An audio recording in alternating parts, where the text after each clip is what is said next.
Hi, welcome to our YouTube channel, The Schreiner Model. I'm John, this is my wife Aisha, Hello. and our baby Ami. She's 3 months old today, and so on this channel we're going to share a lot about just the things we learned, stories from our lives, and today we're going to share about our labor and delivery story when she was born. Yes, so the actual day that she was born, we had just had a doctor's appointment. And at the doctor's appointment, we were 36 weeks and I think 5 days at that time. And our doctor told us, we're just going to check and see if she's positioned for labor. So, bless you.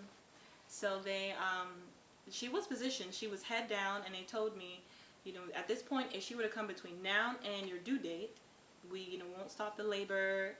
It should be fine. So we're like, okay. So we had great news, and we're excited. Definitely was not expecting, her to come early. We were expecting it later. We didn't know that was a possibility. So we head home, and we were kind of hoping at least she'd wait till our baby shower. Our baby shower was coming up in a few days. That. I had a nice dress and everything for this baby shower. Yeah. Actually, that was the day the labor started. The baby ended up coming the next day. But I'll share about how you knew that happened. So I was on the phone with a friend of mine, and then she started to feel something. Yeah, so when he was talking to his friend, I felt this like small gush coming from my vaginal area. And I was like, what is that? And I was like, let me Google this real quick, because I had my laptop with me in front. I was doing some work. And I started to Google, what is it when you feel a small gush coming from the vaginal area?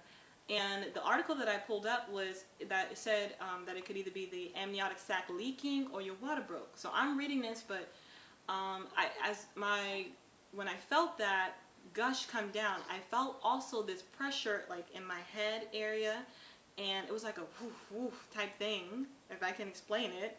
And I felt it in my thighs and my lower legs as well. And I just felt like I maybe needed to go on a walk. I just felt like I needed to stand up, honestly. And so after I was reading this article, I told John, I said, babe, I feel like I need to go on a walk.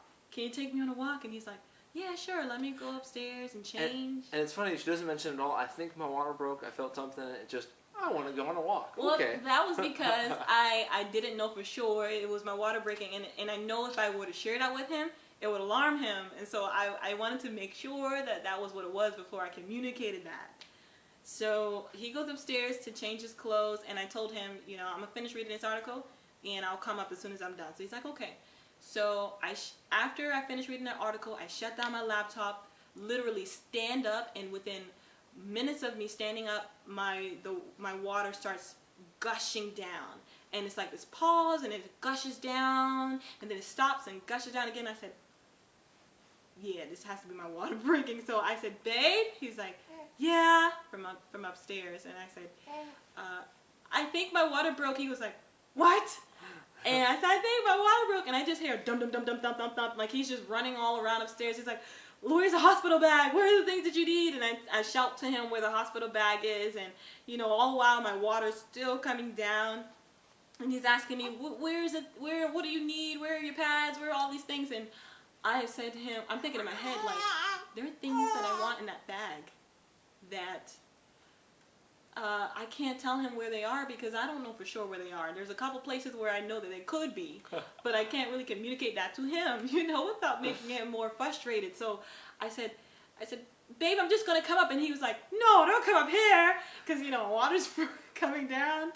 And I said, there are things that I want in that bag and I can't tell you, and I'm just going to come up. And he goes, ugh, that's what I hear from upstairs. So I come upstairs. And it's funny, because all I know is I've heard, once somebody's water breaks, you should try to get to the hospital as fast as possible. Yeah. When it's ready, I'm like, all right, we just got to get stuff and go. And then she starts looking around. It's like, oh, babe, I got to find the right outfit to wear. I'm like, you don't need an outfit. They're going to give you a gown, or you're going to be in a hospital. So listen, I had watched a lot of YouTube videos so that I could know what to expect. And they were saying, you want to be comfortable. So I'm thinking, I have this outfit that I want, and I start grabbing things. Like I grabbed my gown, and he goes, you don't need to grab that gown. They're going to have you in a gown in the hospital. And I'm like, but they said in the hospital that you can bring your own gown. I want to bring my own gown. And he's like, ugh. So I put my gown in the bag, And then I was like, oh, I need to grab my robe, because my robe is nice and fluffy. It's long, it's pretty, and it's soft. So I grabbed my robe. My robe is thick too. And I stick it in the bag, which takes up a lot of the bag space as well. And he's like, you don't need that robe. Why are you grabbing that robe? You're going to be in the bed most of the time. And I said, they said I can grab what I need if I want, if whatever I want. And he's like, ugh.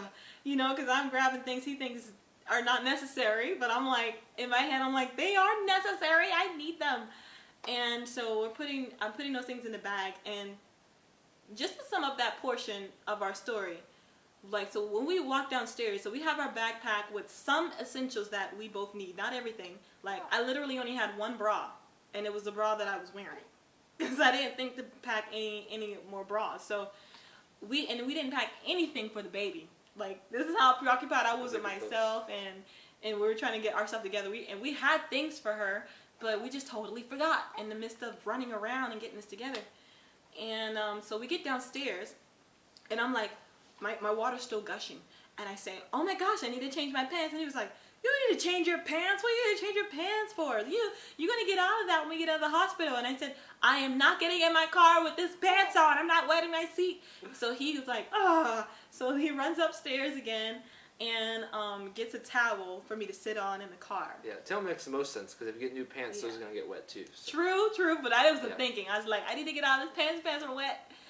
And my pants were soaked, and thank God he did get that towel, because like when your water breaks, it like leaks out for a long time. Like, it leaked from all this time we're sharing this story with you till we drive to the hospital, get to the hospital, get in the room, and I get in the bed.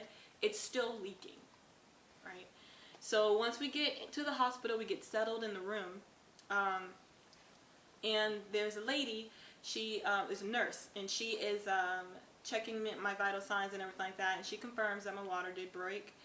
And she tells me, she's like, are you not feeling any contractions? And she pulls out this paper. It's like those little sheets of paper that are coming out of the machine that reads the contraction, and the lines are going up and down. And I said, I honestly didn't feel anything, because I was expecting to feel like pain, but I didn't feel pain. So I told her, no, I wasn't feeling anything. She was like, you don't see these contractions? Like, you're having contractions right now, and you don't feel anything? I said, no. She was like, well, what do you feel? And I'm like, I feel like this pressure, like in my abdomen. She goes, oh, those are contractions, but those are the good kind.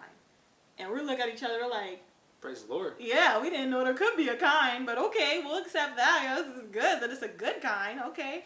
So later, my doctor comes in, and she says, okay, so you're only 1 centimeter dilated, and your water's broke, and has broke, and you know, because there's nothing protecting the baby right now, like there's nothing between her and the outside world.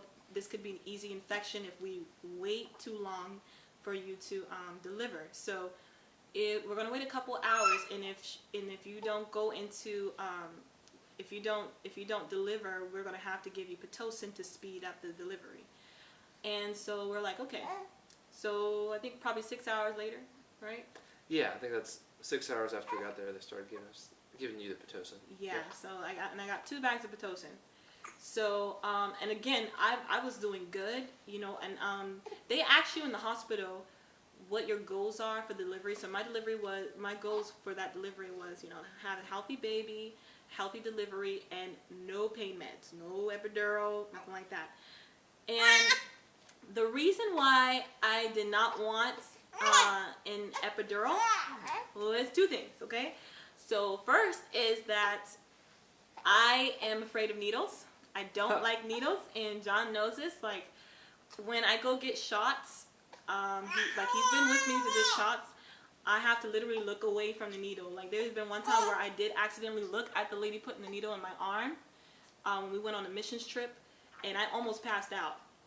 Like, that's how, like, I just don't like needles. I don't like things being sticked or poked in my body like that. Like, I just, no. So so that was the reason why, and I knew and I understood that epidurals are a really long needle, and it's painful as well. So I'm like, I'm not getting that. And I told John, I said, with everything in me, I will not get an epidural.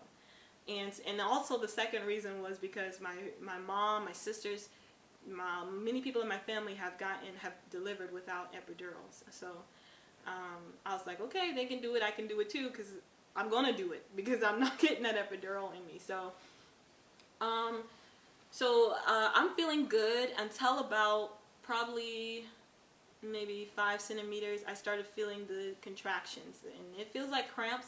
Ladies, if you never experienced this before, it's your menstrual cycle. If you have bad menstrual cramps, 10 times worse than that. Okay? Yeah. So it was after the Pitocin that she went from the good kind of contractions to the painful contractions. Yes. And we had learned about how I could push on a part of her back, and that would help during the contraction. Like there was this one spot I have to kind of push. That would help give her some relief. Yeah. So to do so if you're not familiar with what it's like, so during the whole labor process, again, many hours. So basically every 2 minutes, like a contraction comes, she's like, more pain, and I come pushing her back, and then probably 30 or 40 seconds, and then there's probably 2 or 3 minutes of a break, and then again. And even through the night, labor ended up taking 24 hours. So we got there 5 in the evening, and then during the night we'd sleep for 2 minutes, wake up, I would come and hear pain, then I go, He's a trooper. He was with me the entire time, waking up all those 24 hours with me through the labor and delivery. Mm-hmm. And I think about 7 centimeters, my body just started to do its own thing, and I started to go into, I started to feel like I needed to give birth. I remember the doctors had told me, you're 7 centimeters, your body's, we can't give you any more Pitocin, your body's going to do its own thing. And I remember feeling like I needed to open up my legs and I needed to push, and I started doing that. And my mom, she was with us as well, and she said, do you feel like you need to push? And I said, I don't know what I'm doing. Honestly, I don't know what's going on. My legs are opening and I'm pushing. I don't really know what's going on. I don't know. I hadn't done any classes to say that this is what it is. I don't know. So my mom says, okay, let me check. So she checks me and she looks down. She says, oh my God, there goes the baby's head. So my husband runs, he calls the doctor. They come into the room and they said, okay, yeah, she's definitely ready to push. So yeah, there she is. Here, you want to hold her? Yeah, let me hold. All right. So it's funny because at that point, I thought once she gets to that place, it'll just be a few pushes and then she'll be out. She'll be out and crying. But it turns out it's she has to push on every contraction for a good probably 30 or 40 minutes, right? Yeah. So she taught her when the contraction comes, that's when you push. And I was holding one of Aisha's legs, and so it was I was intense moments of pushing. She is worn out. She's in intense pain. Again, for another 30 or 40 minutes. And I'm like, I don't know that, so I'm like, why is this taking so long? Yeah, it's crazy. And there was one point I thought was very I would say epic before I actually ended up pushing and she came out finally. But during that pushing, I started to think in my head, man, this is taking forever. I thought this was going to be easy. And it wasn't. And so I started to get discouraged, right? And I started thinking, I can't do this. I can't do it. And then I start to feel like I'm about to cry because it's hard. And John, I look over at him, I glance at him, and he's already crying because he sees my face like I'm about to cry. And my mom. Tell everybody that. Why you tell everybody that? I love you, babe. Just keep going. So, my mom says, she looks at me and she goes, listen, this is not the time for you to cry. She's like, there's going to be a moment where you can cry. But right now, we got a baby coming out tonight. And we're gonna deliver that baby tonight. You can cry after that. And when my mom said that, something in me just snapped. And I remember I looked at my doctor and I was like, I'm not pushing anymore. This is going to be the last push. And I remember I pushed and they were like, come on, she's coming. And I was like, pushing. And because in my head I'm thinking, I'm not doing this any longer. She's coming out right now. And I was pushing. And you need to push, if I give you some advice on this part, you want to push where you feel the pressure. Okay, so that way it's not long. And I wasn't pushing there because that's the last place I wanted to push. But you need to push there to speed this process up. And once I did that, she came out and all the pain, everything was gone. All the pressure I was feeling was gone. Yeah. And then watching from my end, again, it's kind of crazy. Look, seeing down there, won't share details, but it's kind of amazing to see her little head just pop out of there, and you're like, whoa! And when she came out, she was actually super white. Yeah, in the first few days, actually had like the blue eyes before she got the skin tone and everything. So it's kind of cool, but it's just one of the most precious moments. And the baby comes out, and here she is. Here's our daughter that's been growing her, and again, just filled with so much joy. Yeah, we're so blessed. God's definitely blessed us. So we hope the story encouraged you. If you want more stories and other things we'll have to share, please subscribe to our channel. Just join my wife and I and my daughter and our family. Yeah, we look forward to it.